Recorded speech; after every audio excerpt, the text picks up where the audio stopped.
High tension మొదలైంది. Iran America మధ్య మళ్ళీ యుద్ధం మొదలైంది. అమెరికా వార్షిప్స్ పైన ఇరాన్ డ్రోన్లతో అటాక్ చేసింది.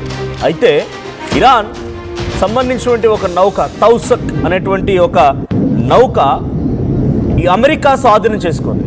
సో అమెరికా ఇప్పటికే పలు వార్షిప్స్ని ఇరాన్కి సమీపంగా స్ట్రైట్ ఆఫ్ హార్ముజ్ వెంట ఆ సమీప సముద్ర జలాల్లో మోహరించి పెట్టింది. అటు ఇరాన్కి వెళ్ళేటువంటి పోర్ట్లన్నింటినీ కూడా దిగ్బంధించింది. ఈ నేపథ్యంలో ఈ రోజుతో సీజ్ ఫైర్ సంబంధించి పూర్తిస్థాయి అగ్రిమెంట్ ఏదైతే వాళ్ళ అండర్స్టాండింగ్లో ఉన్నారో ఆ అండర్స్టాండింగ్ పూర్తవబోతోంది. ఇదే క్రమంలో తౌసక్ అనేటువంటి ఒక నౌక స్ట్రైట్ ఆఫ్ హార్ముజ్ గుంట ఇరాన్ సముద్ర జలాల్లో నుంచి బయటికి వస్తూ ఉంటే దాన్ని యుఎస్ వార్షిప్ అడ్డుకుండి పూర్తిగా అడ్డుకోవడమే కాదు స్వాధీనపరుచుకుంది. ఈ తౌసక్ అనేటువంటి ఈ నౌకని ఇరాన్కి సంబంధించిన నౌకను అమెరికా స్వాధీనపరచుకోవడంతో ఆగ్రహానికి గురైన ఇరాన్ డ్రోన్లను ప్రయోగించింది.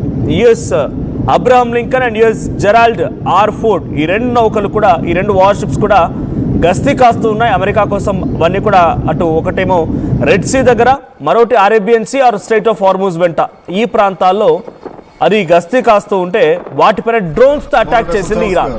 సో గతంలో F-15 అండ్ A-10 వార్థాగ్ అనేటువంటి ఈ రెండు యుద్ధ విమానాలను డైరెక్ట్గా అమెరికా ఎక్కుపెట్టిన యుద్ధ విమానాలను టార్గెట్ చేసి వాటిని కుప్పకూల్చిన ఇరాన్ ఇప్పుడు మరోసారి యుఎస్ వార్షిప్ని టార్గెట్ చేసి డ్రోన్లను ప్రయోగించి ప్రపంచ దేశాలను ఆశ్చర్యపరిచింది. సో విజువల్స్లో మనం చూస్తున్నాం. ఏకంగా ఇది డొనాల్డ్ ట్రంప్ రిలీజ్ చేసిన ఒక వీడియో. సో బిఫోర్ వాళ్ళు తౌసక్ అనేటువంటి నౌకని స్వాధీనం చేసుకునే ముందు కొన్ని మిసైల్స్తో కొన్ని గన్ షూటింగ్స్తో అమెరికా ఫస్ట్ ఆ నౌకని అటాక్ చేసింది.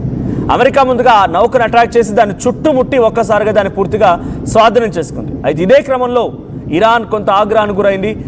ఇరాన్ డైరెక్ట్గా యుఎస్ఎస్ వార్షిప్ ఏదైతే ఈ తౌసకా అనేటువంటి ఆ నౌకని స్వాధీనపరుచుకున్న దానిపైన డ్రోన్ని ప్రయోగించింది. అయితే ఆ డ్రోన్ కారణంగా యుఎస్ వార్షిప్ పాక్షికంగా దెబ్బతిన్నట్టు తెలుస్తోంది. ఒకసారిగా డ్రోన్ అటాక్తో పెద్ద మొత్తంలో యుఎస్ వార్షిప్ కూడా దెబ్బతినింది.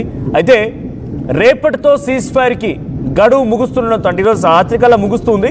సో గడువు ముగుస్తుండడంతో కొంత హైటెన్షన్ వాతావరణం నెలకొంది. మళ్ళీ యుఎస్ ఇరాన్ మధ్య రెండో విడత చర్చలకి ప్రయత్నాలు జరుగుతున్న వేళ ఈ యుద్ధం మళ్ళీ మొదలైనట్టు కనబడుతోంది. తాజాగా ఈ దాడులతో డీల్ జరుగుతుందా లేదా అనేది ఒక బిగ్గెస్ట్ క్వశ్చన్గా ఉంది. హార్ముజ్ జలసంధిలో అమెరికా దిగ్బంధాన్ని తట్టుకోలేకపోతోంది ఇరాన్. అయితే ఎటు వెళ్లేందుకు ప్రయత్నించిన ఇరాన్ సంబంధించిన నౌకల్ని యుఎస్ అడ్డుకుంటోంది, పోర్ట్లని దిగ్బంధించింది, ఎటు వెళ్ళడానికి వీల్లేదు. అయితే ఇరాన్కి సంబంధించి తౌస్కా అనేటువంటి ఒక నౌకని ఇప్పుడు స్వాధీనపరచుకోవడం అమెరికా చేసినటువంటి ఒక అతిపెద్ద తప్పు. సో ఇరాన్ అందుకే డ్రోన్ని ప్రయోగించామని చెప్తోంది. అయితే ఇరాన్ షిప్ ఇంజిన్ రూమ్లో దాడి చేసి ట్రంప్ వెల్లడించారు. అయితే ఆ నౌక తౌసకా అనేటువంటి నౌకకు సంబంధించి ఇంజిన్ రూమ్లో దాడి చేసి తర్వాత తమ ఆధీనంలోకి తీసుకున్నారన్నట్టుగా డొనాల్డ్ ట్రంపే ఒక విడుదల చేశారు.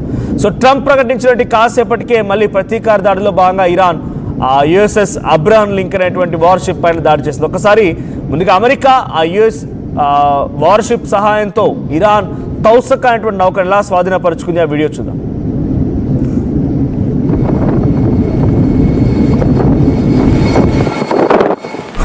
Motor Vessel Toska, vacate your engine room. Vacate your engine room. We're prepared to subject you to disabling fire. So అది డొనాల్డ్ ట్రంప్ విడుదల చేసిన వీడియో. డొనాల్డ్ ట్రంప్ విడుదల చేసిన వీడియో పక్కన మీకు కనబడుతోంది ఇక్కడ. సో దీంట్లో ముందుగా ఆ తౌసకా అనేటువంటి ఆ నౌకని స్వాధీనపరుచుకునే ముందు కొన్ని ఫైరింగ్ కూడా చేసింది అమెరికా. సో ఆ ఫైరింగ్లో భాగంగా తౌసకా అటువంటి నౌక యొక్క ఇంజిన్ రూమ్లో దాడి చేసి ఆ తర్వాత అది పూర్తిగా ఆ నౌక మొత్తాన్ని కూడా స్వాధీనపరుచుకుంది. మరి అది ఎక్కడి నుంచి ఎటువైపుగా వెళ్తోంది, దాని డెస్టినేషన్ ఏంటి, ఏ కంట్రీకి ఏ బల్క్ క్యారియర్ని తీసుకుంటుందో తెలియదు. కానీ ఇరాన్కి సంబంధించిన ఒక నౌకను మాత్రం స్వాధీనపరచుకోవడంతో ఏకంగా డొనాల్డ్ ట్రంప్ దాన్ని ట్వీట్ చేయడంతో ఇరాన్ కూడా ఆగ్రహానికి గురైంది. ఇరాన్ ఏం చెప్తోందంటే మేము అందుకే యుఎస్ఎస్ వార్షిప్స్పై అటాక్ చేశామని చెప్తోంది. విజువల్స్లో మనం చూస్తున్నాం డొనాల్డ్ ట్రంప్కి సంబంధించిన ట్వీట్ అది. Today, an Iranian-flagged cargo ship named Tauska, nearly 900 feet long and weighing almost as much as an aircraft carrier, tried to get past our naval blockade. So, వాళ్ళు already కొన్ని బ్లాకేడ్స్ create చేసుకున్నారు. అటువైపు నుంచి Iran ఎటువంటి నౌకల్ని పంపడానికి వీళ్ళని కొన్ని బ్లాకేడ్స్ పెట్టుకున్నారు. బ్లాకేడ్స్ అంటే పూర్తిగా దాన్ని మూసివేయడం. సో ఆ బ్లాకేడ్స్ దానికి సంబంధించిన దగ్గరికి రావడంతోనే and it did not go well for them. So అక్కడికి వచ్చిందట, అందుకే వాళ్ళు నచ్చలేదంట. The US Navy-guided missile destroyer USS spawns intercepted the Tauska in the Gulf of Oman and gave them fair warning to stop. The Iranian crew refused to listen, so our Navy's ship stopped them right in their tracks by blowing a hole in the engineer room. So అక్కడ ఏం చెప్తున్నారు, అక్కడ మేము వారిని warning ఇచ్చాము, ఆగిపోవాలి, మేము blockade చేశాము, ఎట్టి పరిస్థితుల్లో మీరు కదలానికి వీల్లేదని చెప్పి యుఎస్ వార్షిప్ నుంచి వార్నింగ్ కూడా వెళ్ళిందంట. ఎట్టి పరిస్థితుల్లో ఆగకపోయేసరికల్లా ఇంజిన్ రూమ్లో అక్కడ చూడండి తను ఏం చెప్తున్నారు, them right in the tracks by blowing A whole. ఒక భారీ బుల్లెట్ అటాక్తో లేకపోతే ఒక ఫైరింగ్తో ఇంజిన్ రూమ్లో ఒక బిగ్గెస్ట్ హోల్ని ఏర్పాటు చేయగలిగాము, హోల్ని పెట్టాము. Right now US marines have custody of the whistle. So దానికి మేము కస్టడీలోకి తీసుకున్నాము. The Tauska is under US Treasury sanctions because of their prior history of illegal activity.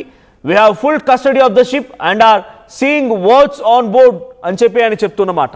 So దాన్ని పూర్తిగా స్వాధీనపరుచుకున్నాం. ముందుగా గల్ఫ్ ఆఫ్ ఓమన్ దగ్గర వాటిని మేము షిప్ని స్వాధీనపరుచుకున్నాము. అటుగా వస్తోంది, బ్లాకేడ్ని దాటేసి వస్తున్న క్రమంలో దాన్ని అడ్డుకొని ఆ ఇంజన్ రూమ్లో బొక్క పెట్టి దాన్ని అడ్డుకునే ప్రయత్నం చేశాం.